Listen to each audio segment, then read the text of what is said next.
who were the presidents during that time? When I started, it was George H.W. Bush, the father.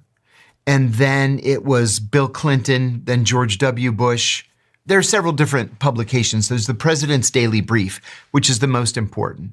I covered Iraq the entire time that I was in analysis, from well before most Americans had ever heard of Iraq. I was told actually that it was a training account because nothing ever happened there, nothing ever changed, and then Iraq invaded Kuwait.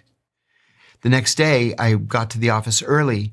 I was 25 years old, 26 years old, and my boss said, "Don't take your jacket off, we're going to the White House." I had never been to the White House before, except as a tourist.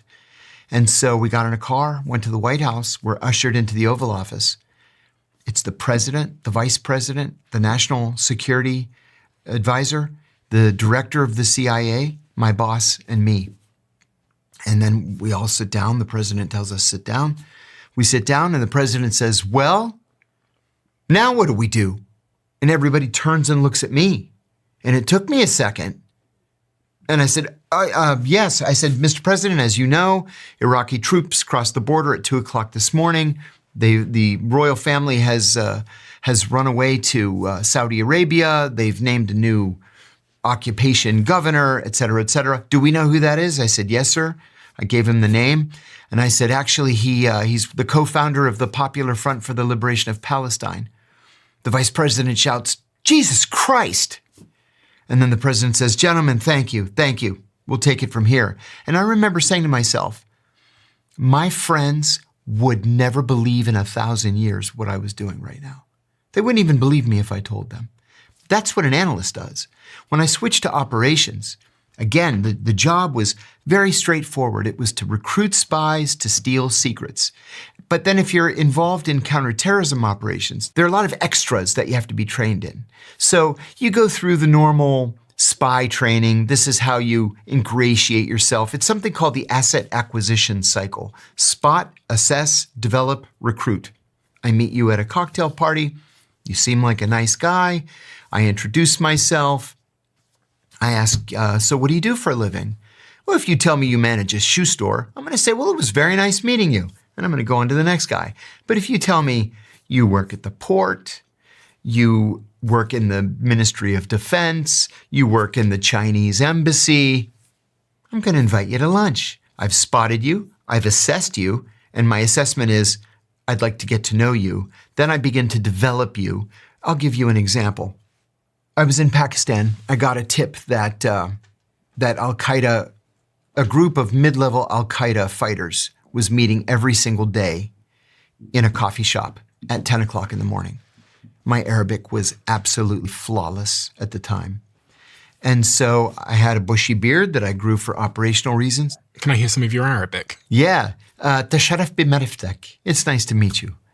Or Bismillah ar-Rahman ar-Rahim, Alhamdulillah, Malik Yumadin, Rahman ar-Rahim. So I bought an Arabic newspaper and I went to the coffee shop and I just sat there. And sure enough, at 10 o'clock, the four of them came in. One of them looked at me and I looked at him, and that was it. We made eye contact. I did that for a week. The second week, I was there drinking my coffee, sitting with my Arabic newspaper, and the one who had looked at me the week before, he nodded. So I nodded back. That was it. No communication otherwise. The third week, I'm a regular now. He recognizes me. So he says to me, "Salamu alaikum." I said, "Wa alaikum assalam. May peace be upon you." And I say, "And upon you peace." One day, he came in alone. And I said, "Tafaddal, please have a seat. Sit with me. No sense in you sitting alone and me sitting alone." So he sat down. We started talking. And I asked him how long he had been in Pakistan. He said, "Oh, I've been here for 5 years. I was in Afghanistan. I was making jihad against the Americans." And I said, "Oh, that must have been hell on earth." He said, he said that the bombing of Tora Bora was hideous. That was the word that he used.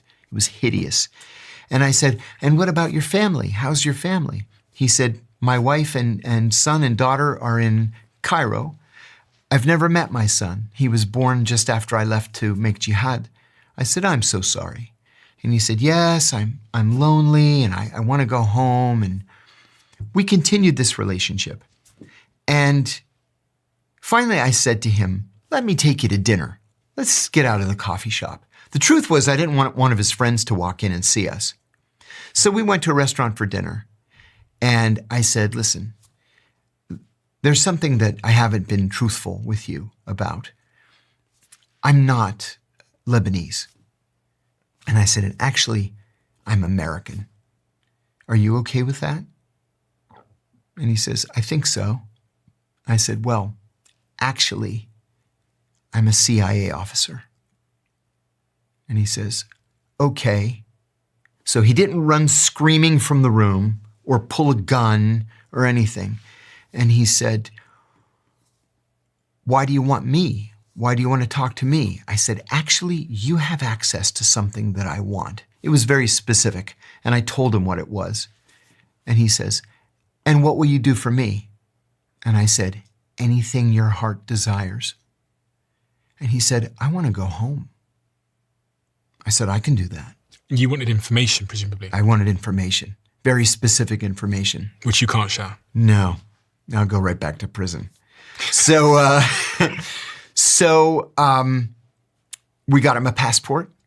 I bought him a first-class ticket, and I took him to the airport, gave him some cash to get himself started again. And I said, before you go, I have to ask you, why did you agree to give me this information? I mean, presumably I'm the enemy. And he said, I've been here 5 years, and you're the first person who ever asked me about my family. So I said, best of luck. Never saw him again.